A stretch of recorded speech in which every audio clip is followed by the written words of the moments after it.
जय श्री कृष्ण, जय श्री कृष्ण। तदीयम चरित गोविंद तुभ्यमेव समर्पयामि। आपका लीला वर्णन आप ही को समर्पित है। अभी समय का महत्व नहीं समझ पाए, लेकिन हे राजन, ये समझ लीजिए कि हर समय जो सर्वात्मा परमात्मा है भगवान कृष्ण, मनुष्य जीवन की सार्थकता इसी में है कि वो हर हमेशा उनका स्मरण करे, उनका कीर्तन करे, उन्हीं की लीला कथाओं को सुने, और यही जो है परम कल्याण का हेतु है। अब कहे देखिए, एक जब व्यक्ति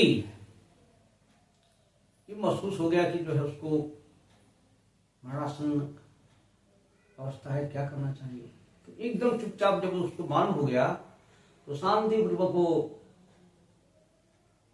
निकल जाए घर से, जाकर के पवित्र नदी के तीर पर और एकदम आसन में बैठ जाए और मन और इंद्रियों को नियंत्रित करके मन से ही 3 मात्राओं वाला जिधर ओम एवं ओम, इसको मन से ही जो है उसकी धारणा करनी चाहिए। तो भगवान बताए कि जैसे बड़े बड़े तत्वज्ञ ये बताया करते हैं कि वो सर्वेश्वर परमात्मा का विराट स्वरूप क्या है, ऐसा लोग बताया करते हैं। ये जो भगवान का पैर है वो पाताल है, और ऊपर ये जो एंडी है ऊपर सातल है, दोनों ये घुटने जो है सुतल हैं, और ये पेड़ जो है बता दिए भूतल है, और क्रमशः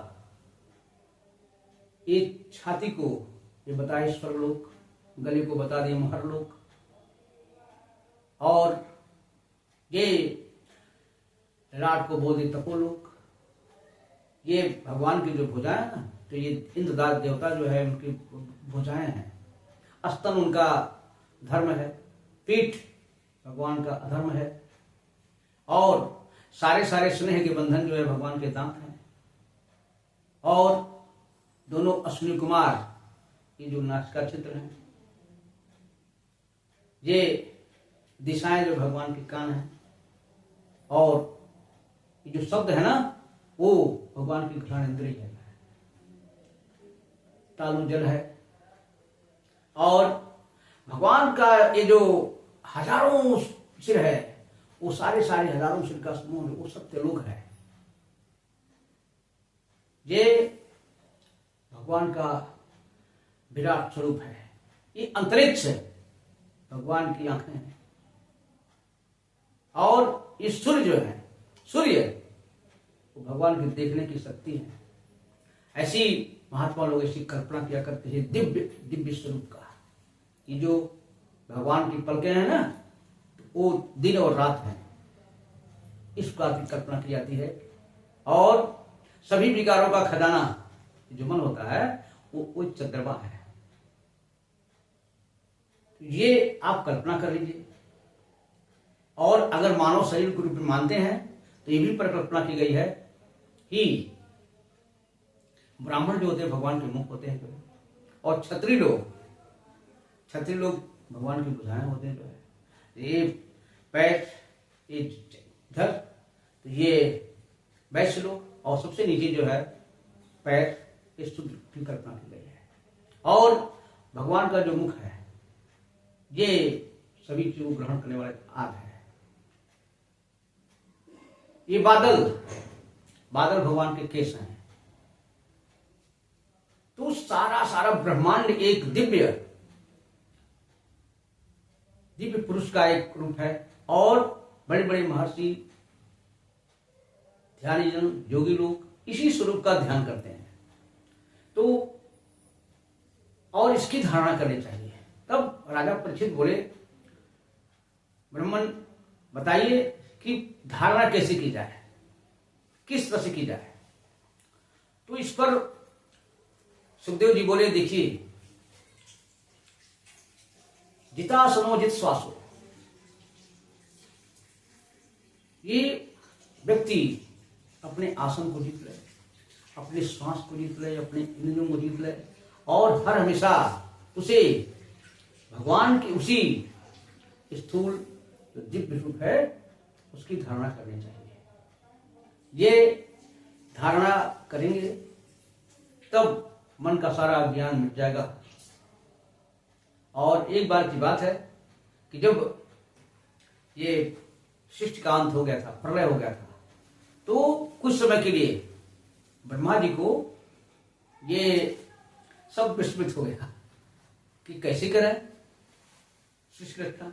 तो उन्होंने पुनः पुनः भगवान के इसी विराट स्वरूप का ध्यान किया, धारणा किया, और तब इस धारणा से भगवान प्रसन्न हुए और पुनः उनकी दृष्टि अभोग हो गई और उनकी बुद्धि निश्चल हो गई, और उस बुद्धि को पाकर के उन्होंने फिर से इस सृष्टि का निर्माण किया। तो ये जो ज्ञानी पुरुषों के लिए है, इस स्वरूप का ध्यान करेंगे तो पूरा ब्रह्मांड जो है, ये ब्रह्मांड भगवान का एक दिव्य ही शरीर है, और करना चाहिए। जैसे बता दिया कि ये जितने सारे वृक्ष हैं, पेड़ पौधे, ये भगवान के रोए मान लीजिए। ये घोड़े, खच्चर, हाथी इत्यादि जो हैं, ये भगवान के नाम है, भगवान के क्या है, नाम है। और सारे जंगली जीव भगवान के कट प्रदेश में स्थित हैं, और इन सुंदर सुंदर पक्षियों को भगवान की सुंदर रचना मानना चाहिए।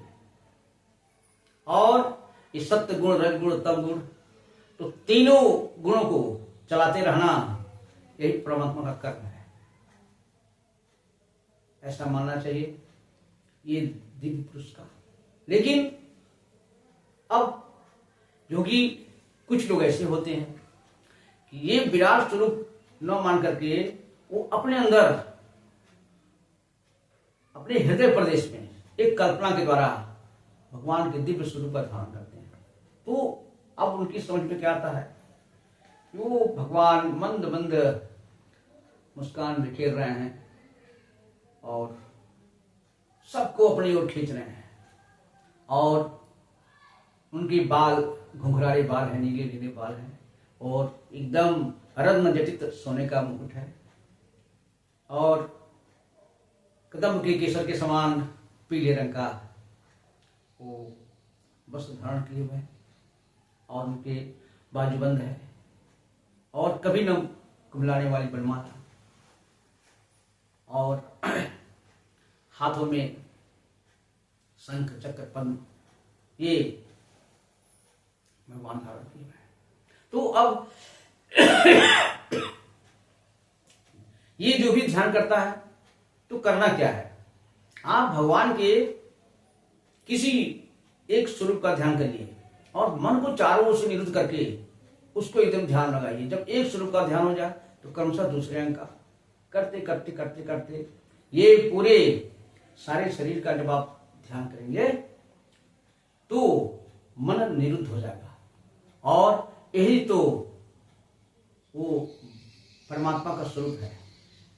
और इस प्रकार परीक्षित, आपको जो भी तुमने पूछा मैंने बता दिया, और हर हालत से ये मनुष्य के जीवन की सार्थकता इसी में है कि जैसे भी हो उस लीलाधारी भगवान श्री कृष्ण की लीलाओं में हमारा मन लगे, और कोशिश करना है कि कम से कम अंत समय में तो इनकी स्मृति बनी रहे, क्योंकि ये हमारे जो सबसे संसार के सबसे प्रिय है ना, जैसे अपना शरीर है, अपने पुत्र हैं, अपनी स्त्री हैं, और इस जो भी चीजें जिसको आप अपना समझते हैं तो नहीं, ये सब एकदम से असत है, तो उसको ये वैराग्य रूपी तलवार से काट देना चाहिए।